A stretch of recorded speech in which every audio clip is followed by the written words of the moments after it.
ये कहानी है मायापुर की रहने वाली सविता की। पूरा मोहल्ला उसे सविता भाभी के नाम से बुलाता है और उनका जबरदस्त आशिक है।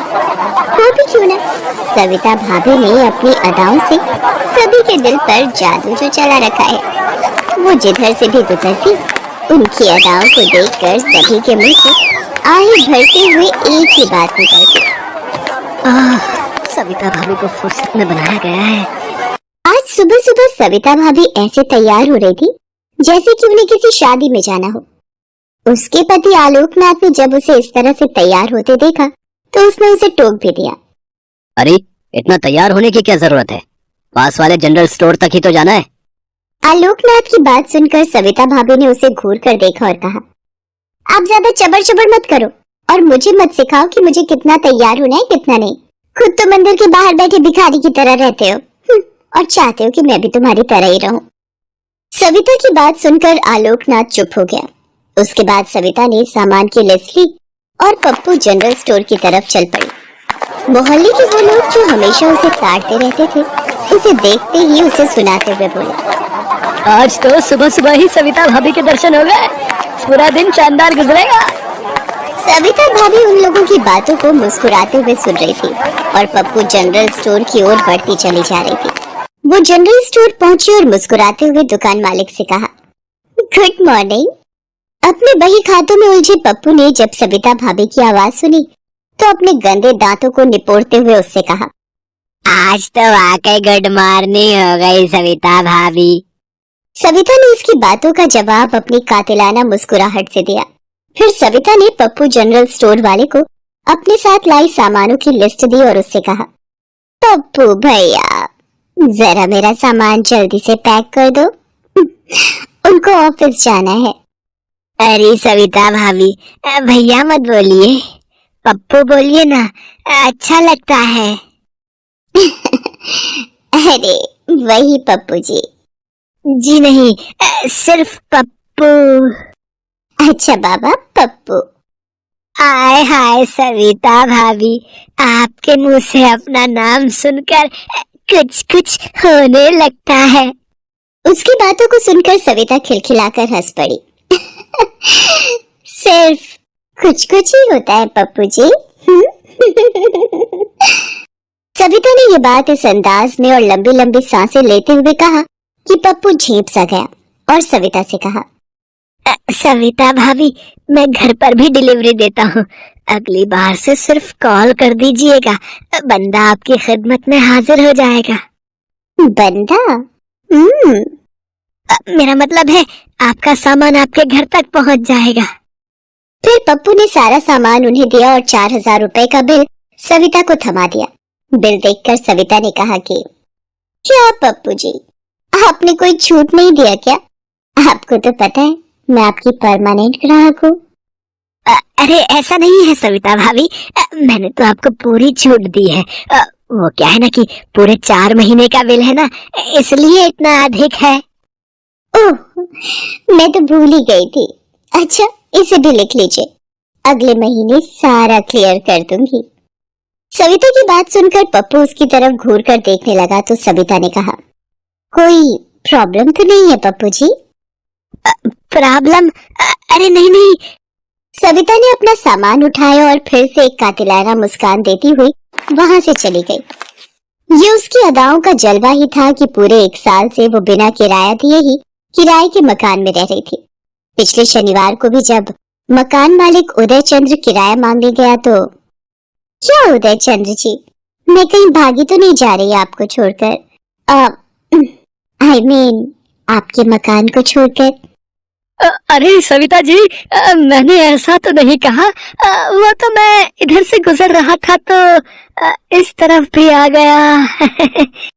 ये सुनकर सविता ने अपना हाथ धीरे से उदय चंद्र के हाथों पर रख दिया और तेज आहें भरती हुई बोली, हाँ, क्या उदय चंद्र जी, आप बिना बड़े मतलबी हैं, इधर से गुजर रहे थे तो आए, कभी मन बनाकर भी आइए, हमें तो आपका इंतजार रहता है।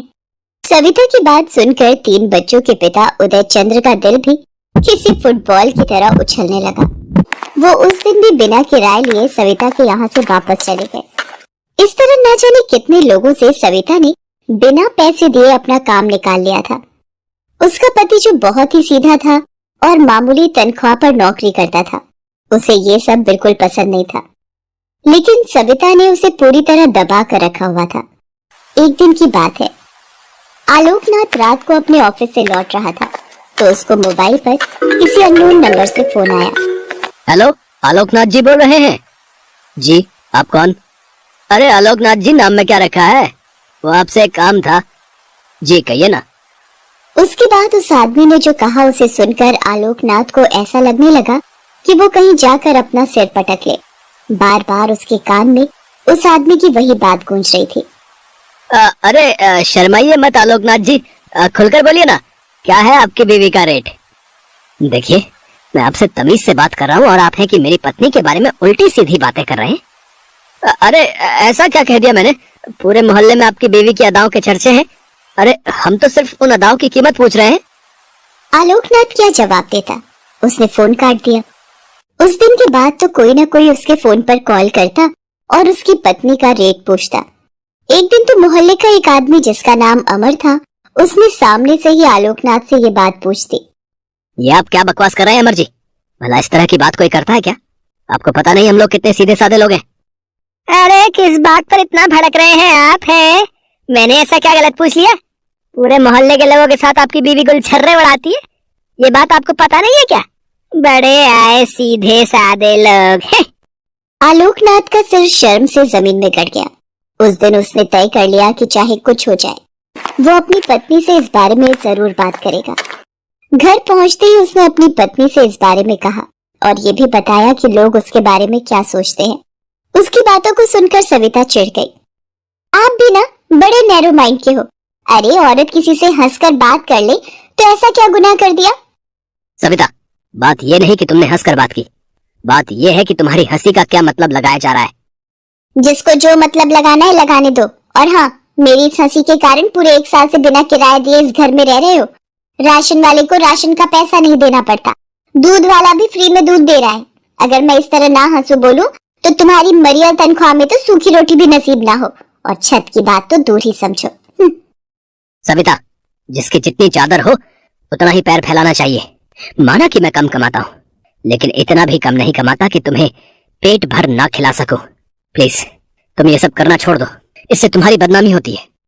देखिए, आप अपना लेक्चर बंद करिए और मुझे जो करना है करने दीजिए, नहीं तो मैं घर छोड़कर चली जाऊंगी। आलोकनाथ अपनी पत्नी को बहुत प्रेम करता था। वो उसकी भलाई चाहता था, लेकिन वो तो अपनी धुन में रहती थी। हालांकि उसकी पत्नी ने कभी कोई गलत काम तो नहीं किया था, लेकिन उसकी छवि गलत बन गई थी। लेकिन उसे पता नहीं था कि एक दिन उसकी यही छवि उसे कितना शर्मसार करने वाली है। एक दिन जब वो घर में अकेली थी, तभी 2 लोग उसके घर का दरवाजा खटखटाने लगे। उसने दरवाजा खोला तो 2 अनजान लोगों को दरवाजे पर खड़ा देखा। वे दोनों नशे में थे। यहाँ कोई सविता रहती है क्या? मैं ही हूँ सविता, बोली क्या काम है? काम काम तो वही है जो पूरे मोहल्ले के साथ तुम करती हो, बस वो हमें तुम्हारा रेट पता नहीं है। जरा वो बता दो तो काम हो जाएगा। हाँ? उन दोनों लोगों की बात सविता ने जब सुनी तो उसे बहुत गुस्सा आया। ये क्या बकवास है? होश में तो हो तुम दोनों? पूरे मोहल्ले को मदहोश कर रखा है और हमें होश में रहने को कह रही हो। ये कहकर वे दोनों सविता से बदतमीजी करने लगे। संयोग से उसी समय आलोकनाथ वहां पहुंचा। उसने उन 2 लोगों को अपनी पत्नी से बदतमीजी करते देखा तो वो उनसे भिड़ गया। तुम लोगों की हिम्मत कैसे हुई मेरी पत्नी से बदतमीजी करने की? अबे चल चल, बढ़ाया पत्नी का पहरेदार। उन दोनों आदमियों ने आलोकनाथ को बहुत मारा, लेकिन आलोकनाथ भी हार मानने वाला नहीं था। उसने भी उन दोनों को खूब मारा। एक का तो सिर भी उसने फोड़ दिया। उसने भी गुस्से में आकर आलोकनाथ को चाकू मार दिया। उसके बाद दोनों भाग गए।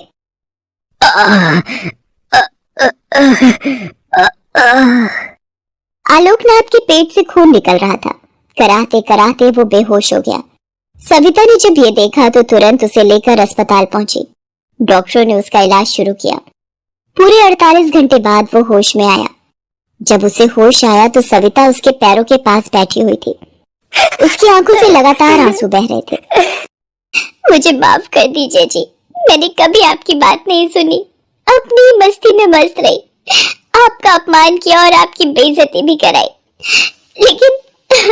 लेकिन मुझे नहीं पता था कि मैं उस बारूद में आग दे रही हूँ जो कल मुझे तो झुलसाएगा ही, आप भी उसकी चपेट में आ जाएंगे। सविता, जो बीत गई उसे भूल जाओ और नया जीवन शुरू करो, क्योंकि बीते को याद करते रहने से वर्तमान खराब होता है। तुम मेरी पत्नी थी, हो और सदा रहोगी। मैं तुमसे प्यार करता था, करता हूँ और सदा करता रहूंगा। यह सुनकर सविता ने अपने पति को गले से